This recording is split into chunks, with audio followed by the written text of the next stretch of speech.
పశ్చిమాసియాలో ఉద్రిక్తతలు తీవ్ర రూపం దాల్చాయి. ఖేష్మ్ ద్వీపంపై జరిగిన దాడులకు ప్రతీకారంగా కువైట్లోని అమెరికా స్థావరాలపై ఇరాన్ దాడులు చేసింది. ఆపరేషన్ లైట్నింగ్లో భాగంగా కువైట్లోని అమెరికా వ్యూహాత్మక కేంద్రమైన అహ్మద్ అల్ జాజర్ ఎయిర్ బేస్పై దాడులు చేసినట్లు ఇరాన్ ప్రకటించింది. అమెరికా యుద్ధ విమానాలు, శాటిలైట్ కమ్యూనికేషన్ సిస్టమ్స్, ఆయుధ సామాగ్రి గిడ్డంగులను లక్ష్యంగా దాడులు చేసినట్లు వెల్లడించింది.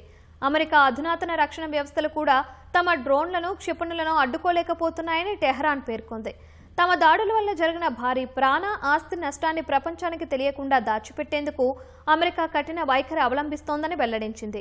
పౌరుల ఇళ్లపై అమెరికా చేస్తున్న దాడులు యుద్ధ నేరాల కిందకే వస్తాయన్న ఇరాన్, తమ దేశ సార్వభౌమాధికారాన్ని కాపాడుకునే క్రమంలో ఇలాంటి ప్రతీకార చర్యలు తప్పవని హెచ్చరించింది.